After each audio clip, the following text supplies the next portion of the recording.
कि एक बार अकबर जो है वृंदावन में आया तानसेन के साथ में।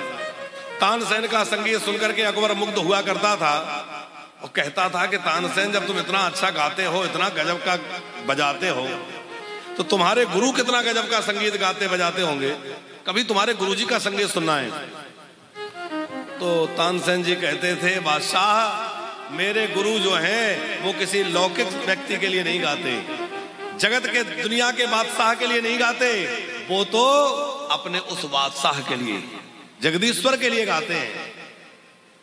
अकबर बोला कैसे भी कुछ करो, एक बार मुझे उनका संगीत सुनना है। तो तानसेन जी ने कहा चलो। तो छद में भेष बना के, कुछ मुखोटा वो लगा के, कुछ कपड़ा बदल के, अपना किसी तरह अपने रूप को छिपाकर अकबर आया और झाड़ियों में छुप गया। तानसेन गए अपने गुरुजी के पास, स्वामी श्री हरिदास जी को दंडवत कर प्रणाम किया, गुरुदेव के चरणों में वंदन करके विराज गए और गुरुजी को कुछ सुनाने लगे। तो जो संगीत गुरुजी को सुनाने लगे, बढ़िया राग भैरवी छेड़ दिया और राग गाने लगे। तो राग गा रहे थे, जानबूझकर तानसेन ने उस संगीत में कुछ त्रुटि कर दी, राग में स्वर कुछ इधर उधर हो गया।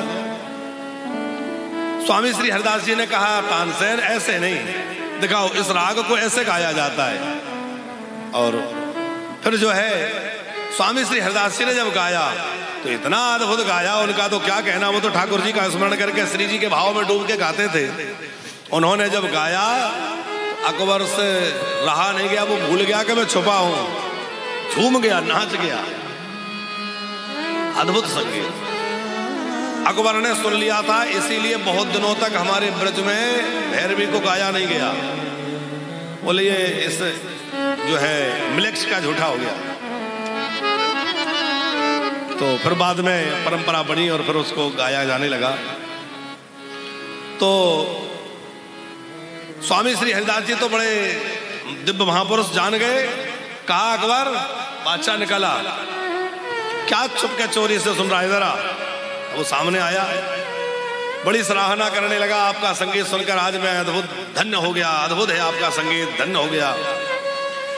बार बार बोला कि मुझे कुछ सेवा का मौका दीजिए, मैं आपकी कुछ सेवा करना चाहता हूं।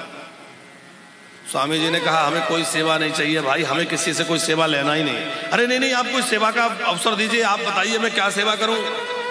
स्वामी जी समझ गए बीमारी दूसरी है, इसको अहंकार है कि मैं बहुत बड़ा बादशाह हूं, कुछ दे दूंगा इनको, ये तो फकीर है, इनके पास क्या है। तो स्वामी जी ने कहा, देखो मुझे तो कुछ चाहिए नहीं, ऐसा करो वो यमुना जी का जो केसी घाट है, वहां घाट की कुछ सीढ़ियां खसक गई हैं, टूटने लगी हैं, तो तुम जाके वो सीढ़ियों को मरम्मत करा के ठीक कर दो। बादशाह को लगा चलो ये बढ़िया है, सेवा मिल गई, ये कितना सा काम है, मैं जरा मैं बनवा दूंगा।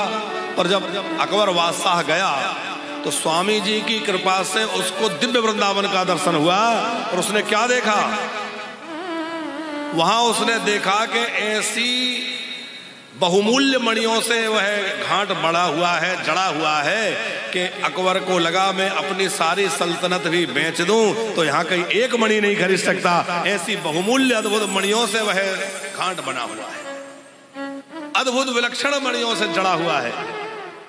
तब अकबर को वह दिव्य वृंदावन का दर्शन हुआ, दिव्य यमुना जी का पुलिन, दिव्य घाट, दिव्य यमुना जी का दर्शन। तब उसको समझ में आया कि भैया बाहर से जैसा दिख रहा है वृंदावन वैसा नहीं है, ये तो बहुत विलक्षण है। हाथ जोड़ के स्वामी जी के चरणों में आके गिर गया और कहा कि मेरे को क्षमा कर दीजिए, मैं कुछ नहीं कर सकता, मेरा कोई सामर्थ्य नहीं है, भाग गया।